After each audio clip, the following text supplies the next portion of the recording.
ससुरा न रहब हमहू अब गे माई के ससुरा न रहब हमहू अब गे माई के ससुरा न रहब ससुरा न रहब ससुरा माई ससुरा न रहब हम अब गे माई के ससुरा न रहब हमहू अब गे माई ससुरा न रहब हमहू अब गे माई ससुरा न रहब ऐसा न वैसा न कामई करे ऐसा न वैसा न काम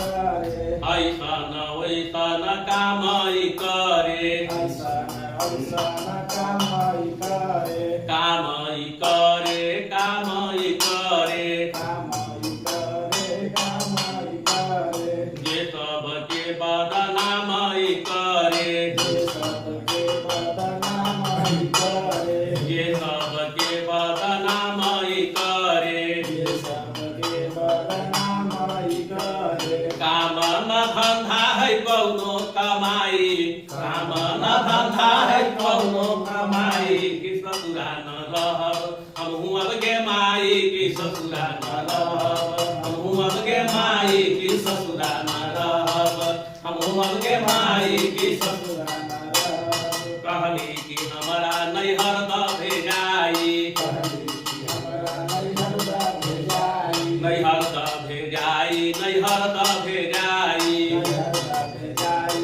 नैहर द भेजाई कहली कि हमरा नैहर द भेजाई कहली कि हमरा नैहर द भेजाई कहलक कि गोला ले अपन तू भाई कहलक कि गोला ले अपन तू भाई कहलक कि गोला ले अपन तू भाई कहलक कि बोला रे अपन भाई अपन तू भाई अपन तू भाई अपन भाई अपन भाई सुने न बात करे रोजे लड़ाई कि ससुरा न रहब हमहू अब गे माई कि ससुरा न रहब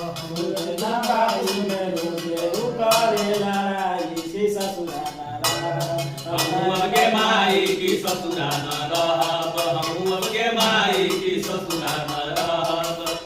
हेलो दोस्तों, अच्छा लगे तो सपोर्ट कीजिए, कमेंट करिए, शेयर कीजिए। Thank you.